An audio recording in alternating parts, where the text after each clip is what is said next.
स्वागत है आप सभी का डीडी न्यूज के इस खास बुलेटिन एक्सप्रेस 100 में, जहां हम आपके लिए लेकर आते हैं राजनीति, मनोरंजन, देश दुनिया, खेल और व्यापार जगत की सभी बड़ी खबरों को एक्सप्रेस यानी कि फटाफट अंदाज में। आपके साथ मैं हूं संध्या शर्मा। तो देखिए खबरें तेज रफ्तार से। उत्तराखंड में उत्तरकाशी जिले के सिलक्यारा सुरंग में फंसे सभी 41 श्रमिकों को सुरक्षित बाहर निकाल लिया गया है। केंद्र सरकार ने बचाव अभियान में पूरी मदद की और प्रधानमंत्री ने समूचे अभियान पर निगरानी रखी। सुरंग में फंसे 41 श्रमवीरों को प्राथमिक उपचार के बाद एम्बुलेंस के जरिए सामुदायिक स्वास्थ्य केंद्र चिन्याली सौड़ लाया गया। सभी श्रमिकों को डॉक्टरों की निगरानी में रखा गया है। मजदूरों के बाहर निकलने पर उत्तराखंड के मुख्यमंत्री पुष्कर सिंह धामी ने खुद श्रमिकों का स्वागत किया। इसके बाद उन्होंने मौके से ही ऐलान किया है कि बचाए गए सभी 41 श्रमिकों को 1-1 लाख रुपए की सहायता राशि दी जाएगी। मुख्यमंत्री पुष्कर सिंह धामी ने बताया कि यहां पर मंदिर भी बनाया जाएगा। इसके अलावा अस्पताल में इलाज और घर जाने तक की पूरी व्यवस्था की जाएगी। समूचे बचाव अभियान के दौरान भोजन, पानी, दवाएं और ऑक्सीजन निरंतर श्रमिकों तक पहुंचाई गई। केंद्र और राज्य सरकार की विभिन्न एजेंसियों ने युद्ध स्तर पर समन्वय के साथ किया काम और फंसे हुए श्रमिकों को सुरक्षित निकालने के लिए कोई कसर नहीं छोड़ी। प्रधानमंत्री नरेंद्र मोदी ने उत्तराखंड के सिलक्यारा सुरंग से सकुशल बाहर निकाले गए श्रमिकों से फोन पर बातचीत की। प्रधानमंत्री नरेंद्र मोदी ने श्रमिकों के स्वास्थ्य और कुशल क्षेम की जानकारी ली और इनका हौसला भी बढ़ाया।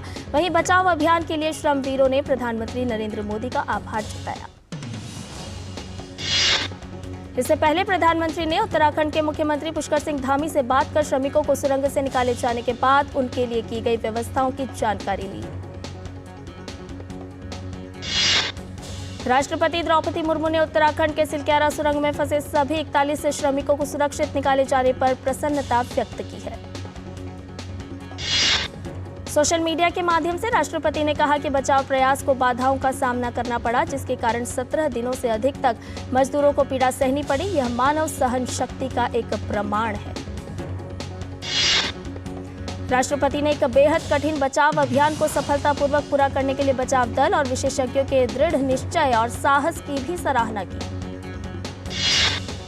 वहीं केंद्रीय गृह मंत्री अमित शाह ने भी कहा कि यह देश के लिए बहुत अच्छी खबर है कि उत्तरकाशी में एक सुरंग में फंसे हमारे सभी 41 श्रमिक भाइयों को सुरक्षित और स्वस्थ बचा लिया गया है। केंद्रीय मंत्री अमित शाह ने कहा कि सुरंग में इतने लंबे समय तक ऐसी चुनौतीपूर्ण स्थिति का सामना करने के लिए राष्ट्र श्रमिकों के लिए साहस को सलाम करता है। उन सभी लोगों और एजेंसियों को मेरा हार्दिक आभार, जिन्होंने हमारे साथी नागरिकों की जान बचाने के लिए अथक प्रयास किए। इसके साथ ही केंद्रीय मंत्री अमित शाह ने कहा कि प्रधानमंत्री ने उत्तरकाशी के टनल में फंसे हमारे श्रमिक भाइयों को सकुशल निकालने के लिए हर संभव संसाधन उपलब्ध करवाने के साथ ही जिस व्यक्तिगत रूप से पूरे अभियान पर नजर बनाए रखी, वो उनकी संवेदनशीलता को दर्शाता है। वहीं रक्षा मंत्री राजनाथ सिंह ने कहा कि उत्तराखंड के उत्तरकाशी जिले में सुरंग हादसे में फंसे सभी श्रमिक बंधुओं के सुरक्षित बाहर निकल आने के समाचार से मुझे अत्यंत आनंद की अनुभूति हुई है। रक्षा मंत्री ने एक्स पर कहा कि इस अभियान पर पूरे देश की निगाह लगी हुई थी। इसकी सफलता से पूरे देश ने राहत की सांस ली है। केंद्रीय सूचना एवं प्रसारण मंत्री अनुराग सिंह ठाकुर ने उत्तराखंड के टनल से मजदूरों को सुरक्षित निकाले जाने पर खुशी जताई है। उन्होंने सोशल मीडिया प्लेटफॉर्म एक्स पर प्रधानमंत्री नरेंद्र मोदी और उत्तराखंड के सीएम पुष्कर सिंह धामी को बधाई दी है।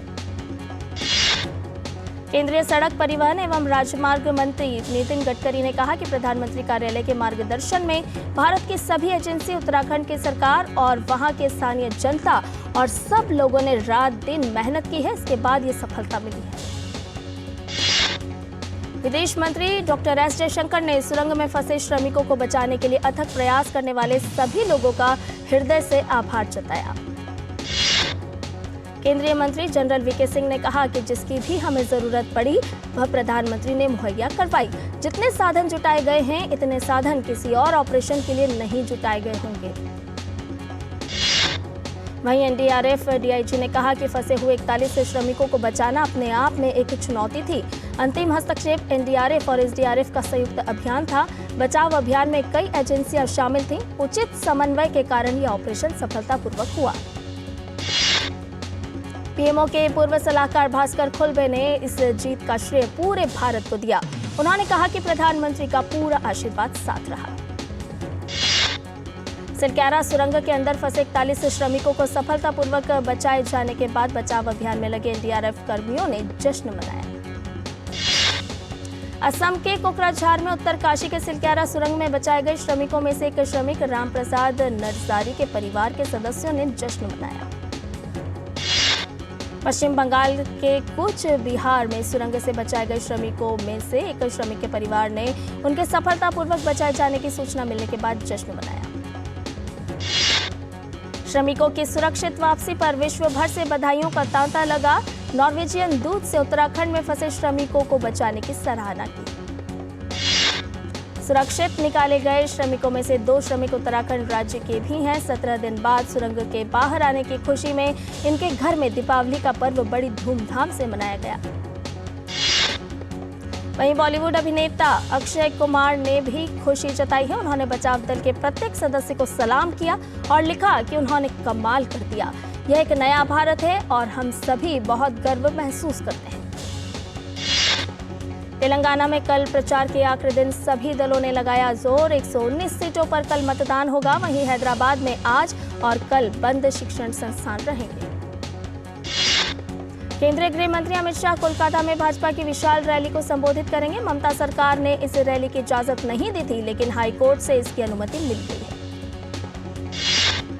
राष्ट्रपति द्रौपदी मुर्मू आज से 2 दिसंबर तक महाराष्ट्र के दौरे पर रहेंगे। आज राष्ट्रपति स्कूली शिक्षा प्रणाली में योग का एकीकरण विचार को व्यक्त करना इस थीम पर आयोजित किए जाने वाले एक राष्ट्रीय सम्मेलन का उद्घाटन करेंगी।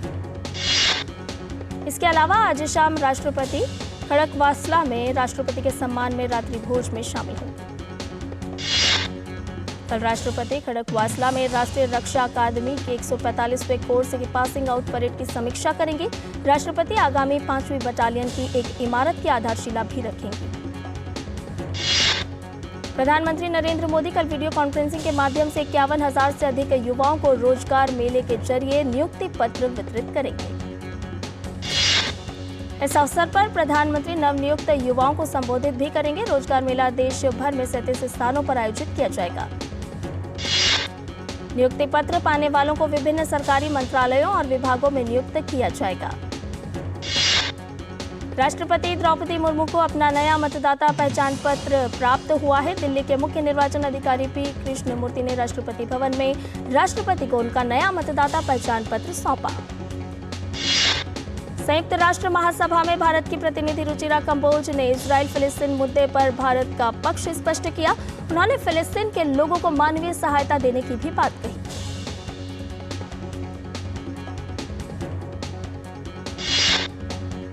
रुचिरा कंबोज ने कहा कि इस मुद्दे का हल बातचीत से होना चाहिए। उन्होंने अंतर्राष्ट्रीय समुदाय के उन सभी प्रयासों का स्वागत करने की बात कही जिनसे इजराइल और फिलिस्तीन के बीच तनाव को कम किया जा सकता है।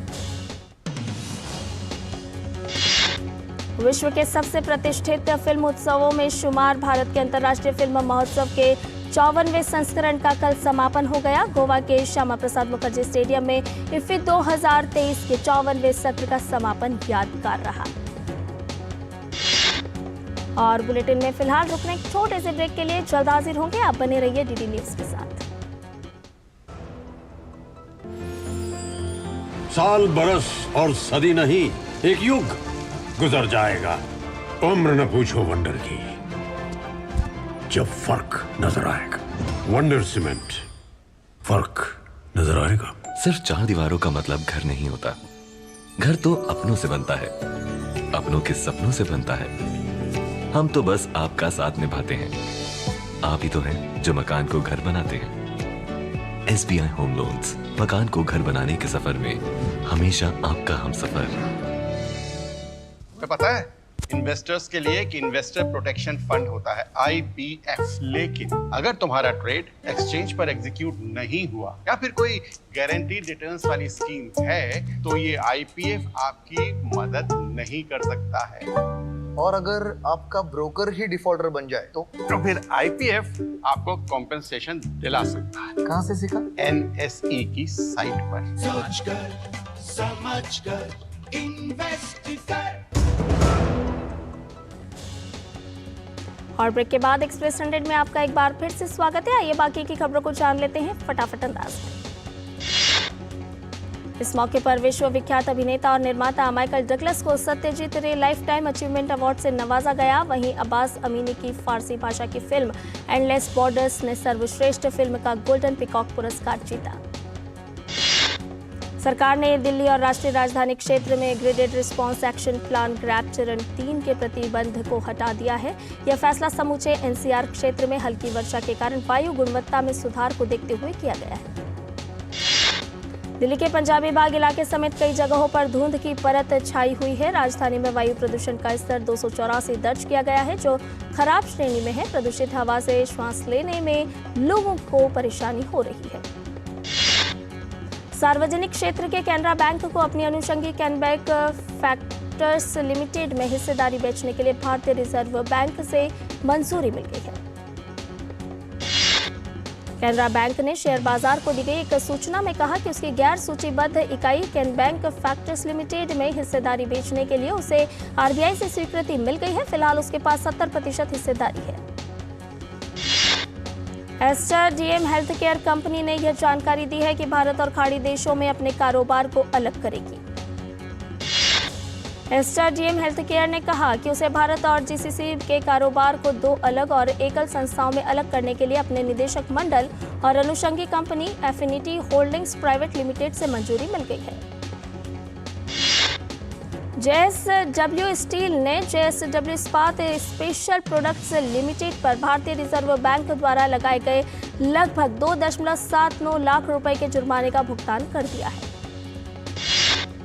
JSW स्टील ने शेयर बाजार को दी गई सूचना में कहा कि राष्ट्रीय कंपनी विधि न्यायाधिकरण के 22 जून 2023 के आदेश के बाद 31 जुलाई 2023 से JISPL का विलय कर दिया गया है।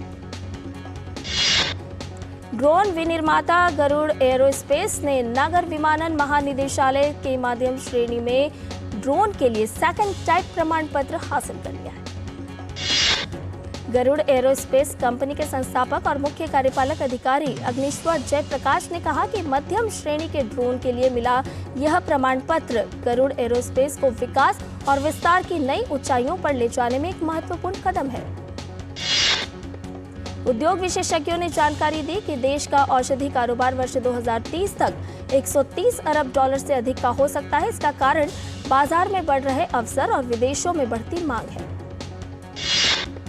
वित्तीय सेवा सचिव विवेक जोशी ने कहा कि सरकार ने डिजिटल धोखाधड़ी पर रोक लगाने के मकसद से साइबर अपराध या वित्तीय धोखाधड़ी में शामिल अब तक 70 लाख मोबाइल नंबर निलंबित कर दिए हैं। वित्तीय साइबर सुरक्षा और बढ़ते डिजिटल भुगतान धोखाधड़ी से संबंधित मुद्दों पर एक बैठक के बाद जोशी ने कहा कि बैंकों को इस संबंध में व्यवस्था और प्रक्रियाओं को मजबूत करने के लिए कहा गया है। दिल्ली के उपराज्यपाल VK सक्सेना ने प्रदेश के रियल एस्टेट नियामक प्राधिकरण यानी कि रेरा से अपने आदेश की फिर से समीक्षा करने का आग्रह किया है। इस आदेश के लागू होने के बाद शहर में संपत्तियों का पंजीकरण रुक गया है। उपराज्यपाल VK सक्सेना ने रियल एस्टेट नियामक प्राधिकरण के मुद्दे को सुलझाने के लिए राजनिवास में मुख्य सचिव और मंडल आयुक्त के साथ दिल्ली रेरा के अध्यक्ष और सदस्यों से मुलाकात की।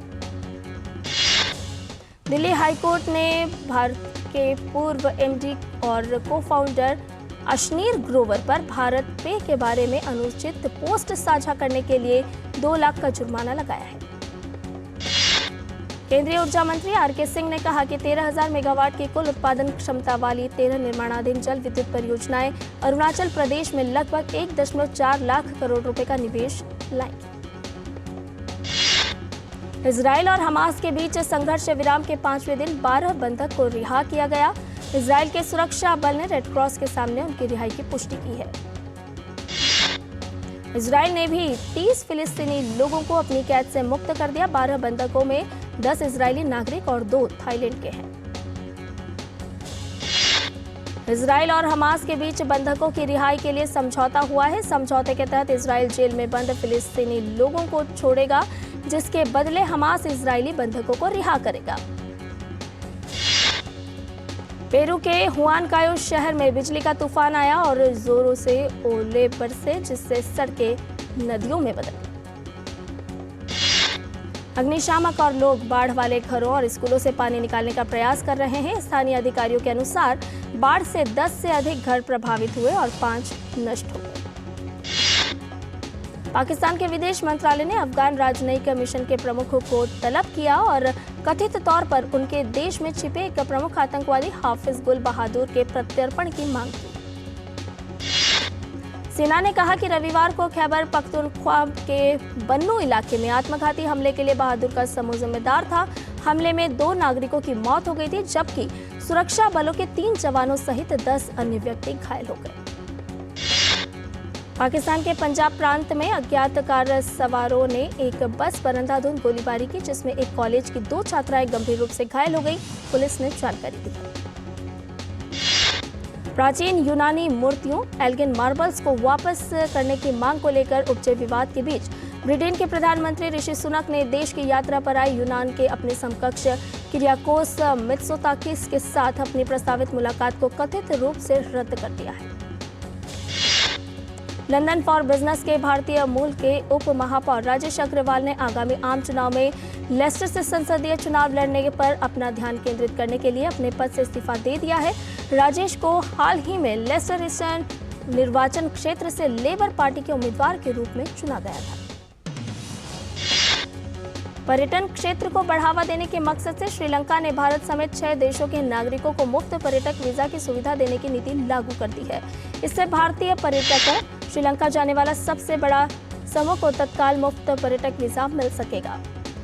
आव्रजन एवं उत्प्रवासन विभाग ने घोषणा की है कि यह सुविधा अक्टूबर से भारत, चीन, रूस, मलेशिया, जापान, इंडोनेशिया और थाईलैंड के यात्रियों को मुफ्त में पर्यटक वीजा जारी करने के कैबिनेट के फैसले के बाद शुरू की गई है। कंबोडिया के अंकोर वाट मंदिर को दुनिया का 8वां अजूबा करार दिया गया है। यह दर्जा इमारतों, परियोजनाओं या डिजाइन्स को प्रदान किया जाता है। अंकोर वाट ने यह दर्जा इटली के पंपई को हराकर प्राप्त किया है। विदेश राज्य मंत्री मीनाक्षी लेखी हंगरी की 2 दिवसीय यात्रा पर हैं। हंगरी की राजधानी बुडापेस्ट पहुंचने पर उनका स्वागत किया गया। ऑस्ट्रेलिया ने तीसरे T20 में भारत को 5 विकेट से हरा दिया। भारत ने पहले बल्लेबाजी करते हुए 20 ओवर में 3 विकेट गंवाकर 222 रन बनाए थे।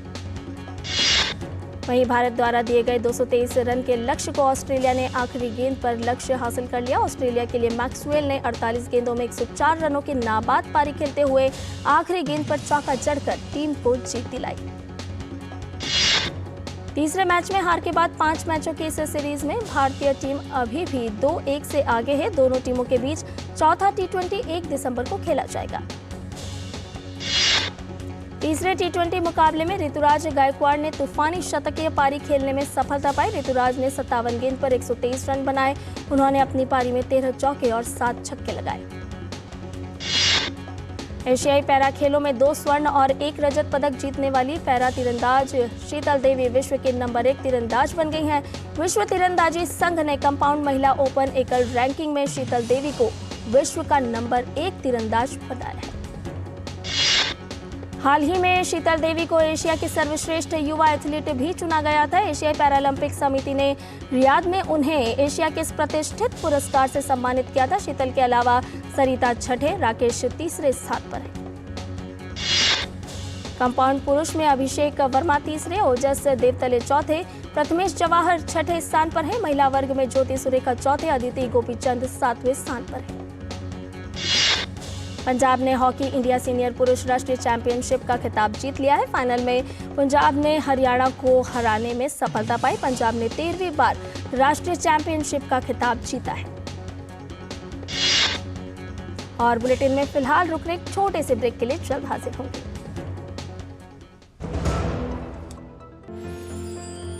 साल, बरस और सदी नहीं, एक युग गुजर जाएगा, उम्र न पूछो वंडर की, जब फर्क नजर आएगा। वंडर सीमेंट, फर्क नजर आएगा। और ब्रेक के बाद एक्सप्रेस 100 में आपका एक बार फिर से स्वागत है। भारतीय टीम FIH महिला जूनियर हॉकी विश्व कप में बुधवार को अपना पहला मुकाबला खेलने उतरेगी। युवा टीम इंडिया कनाडा के खिलाफ जीत के साथ अपने अभियान को सकारात्मक तरीके से शुरू करना चाहेगी। टूर्नामेंट में भारत को मुश्किल माने जा रहे पूल सी में रखा गया है। इस पूल में भारत और कनाडा के अलावा जर्मनी और बेल्जियम की टीमें हैं। टूर्नामेंट में भारत का सर्वश्रेष्ठ प्रदर्शन 2013 में तीसरा स्थान रहा है। डेविस कप में मिली ऐतिहासिक जीत के बाद इटली के खेल प्रशंसक काफी खुश हैं। इटली के सभी अखबारों में डेविस कप जीत की खबर प्रमुख रही। इटली ने ऑस्ट्रेलिया को हराकर 47 साल बाद डेविस कप अपने नाम किया था।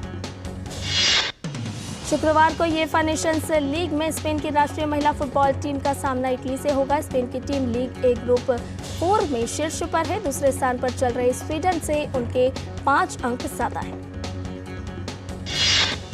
चैंपियंस लीग में आज ग्रुप दौर के मुकाबले खेले जाने हैं। गत विजेता मैनचेस्टर सिटी का सामना घरेलू मैदान पर आरबी लाइप्जिग से होगा। मैन सिटी और लाइप्जिग ने पहले ही नॉकआउट दौर में स्थान बना लिया है। एक अन्य मुकाबले में ग्रुप एफ में French club Paris Saint Germain के सामने इंग्लिश क्लब न्यूकैसल यूनाइटेड की चुनौती होगी। दोनों टीमें नॉकआउट दौर में स्थान बनाने के लिए इस मुकाबले को हर हाल में जीतना चाहिए। ग्रुप एफ में पीएसजी 6 अंक के साथ दूसरे स्थान पर बनी हुई है। न्यूकैसल 4 अंक के साथ ग्रुप में सबसे निचले पायदान पर है। न्यूकैसल ने ग्रुप दौर में ही पीएसजी को 4-1 से हराने में सफलता पाई थी। एक अन्य मुकाबले में ग्रुप एच में स्पेनिश क्लब बार्सिलोना का सामना FC पोर्तो से होगा। दोनों टीमों के ग्रुप दौर में 9-9 अंक हैं। हालांकि बार्सिलोना ने गोल औसत के आधार पर पोर्तो को पीछे छोड़ते हुए शीर्ष स्थान पर मौजूद है। प्रीमियर लीग में फुलहैम ने वुल्वरहैम्पटन वॉन्डरर्स को 3-2 के अंतर से हरा दिया। इस मुकाबले में पहले हाफ में 2 और दूसरे हाफ में 3 गोल हुए। अमेरिका कप की शुरुआत 30 नवंबर को होनी है। इससे पहले प्रतियोगिता में हिस्सा लेने वाली टीमों के बीच एक अभ्यास रेस का आयोजन किया गया, जिसमें अलिंगी रेड बुल रेसिंग टीम को हार का सामना करना पड़ा। समीर वानखेड़े को आर्यन खान से जुड़े मामले में जबरन वसूली और रिश्वत लेने के आरोप में बॉम्बे हाई कोर्ट ने समीर वानखेड़े की अंतरिम सुरक्षा 10 जनवरी तक बढ़ा दी है। एक्टर प्रभास की अपकमिंग फिल्म सालार के रिलीज फैंस न सिर्फ इंडिया में बल्कि विदेश में भी इंतजार कर रहे हैं।